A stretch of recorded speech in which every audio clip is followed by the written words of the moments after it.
Daymond, what's the first thing that comes to mind when I say policy? Be honest. Guidelines, rules, litigation. There it is. You're being generous. I think like bureaucracy, government, litigation, feelings are hurt, people exploiting it, people feeling abused, something that I don't want to do and wish I didn't have to do, but I must do. Yeah. No one got into business saying like, let me make rules for everything, like, because when you start a company, it's the exact opposite. You try to get away from the rules and be your own boss. So costly, but you should keep going. So policies to some extent are important. Very important, I think.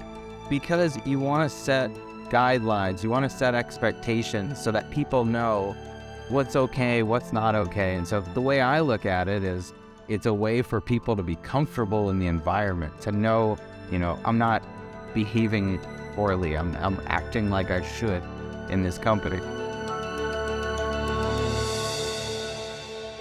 Let's discuss the importance of creating policies in order to ensure the success of your organization. We'll talk about what goes into creating effective policies, but more importantly, how to communicate the why behind these policies so that they impact your employees in the right way. Then we'll talk about why having your policies in your business playbook is more powerful than just a standard employee handbook. Having policies are about answering questions in advance for your employees.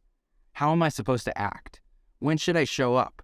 What's okay and not okay in certain situations? A well-designed set of policies answers those questions and relieves stress rather than creating stress. The purpose of employee policies are to share the expectations that you have for how to operate in your workplace. If you don't have written policies in place, chances are you've had some scenarios where someone's operated in your business in a way that you don't want.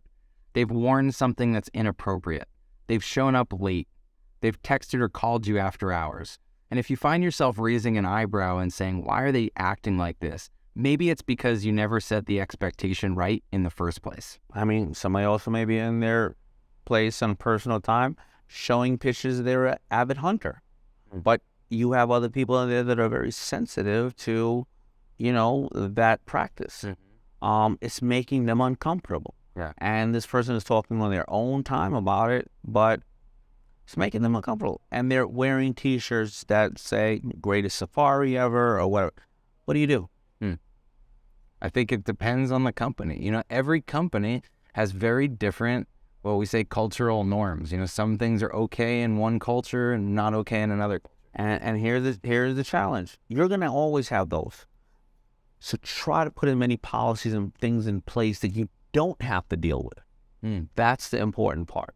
Yeah. Because all of that takes manpower to address. It decreases productivity. It takes your time spending on having a conversation with other people to find out new ways. So why not put as many policies as you can in place? People will scoff at them sometimes. People will take it personal.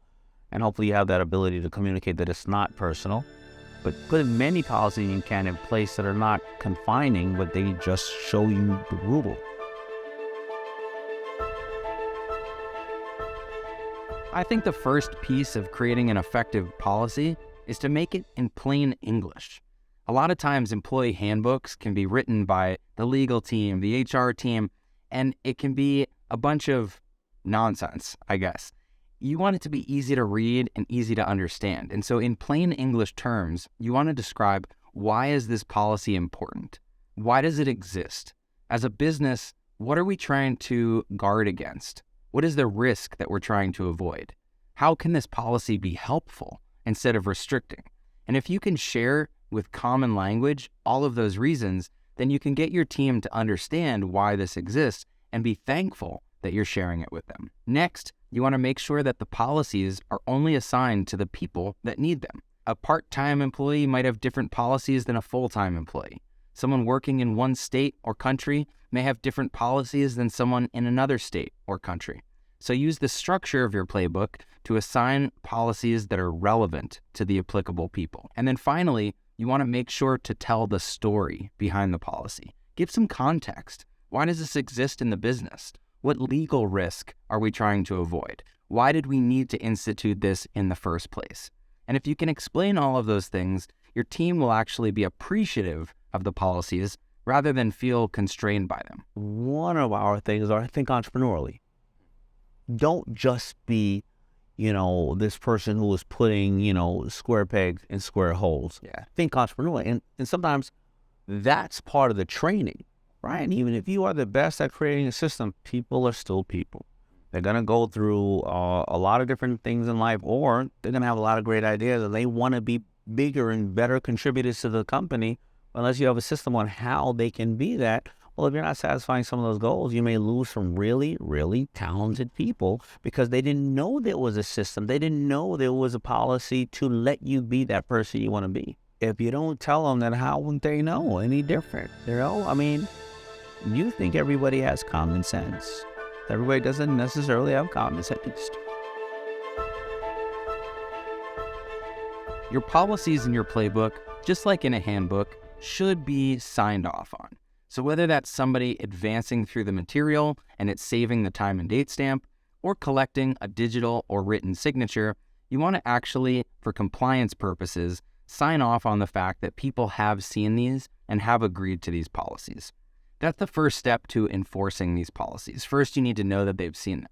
But then, if there are any infractions, you can point back to the fact that they saw this policy on this date, at this time, or they gave you a signature to acknowledge that they've been through the material.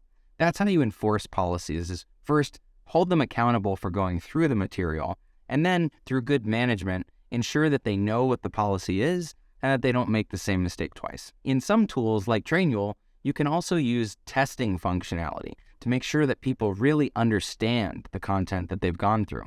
With policies, this may be testing people on the appropriate number of PTO days or how to request time off. By answering simple multiple choice questions, you know that people have gone through the content and that they understand it. This really helps with enforcement so that you don't have people that didn't understand the content. The traditional employee handbook is a document or maybe a PDF that you send over to somebody and maybe you ask them to sign it.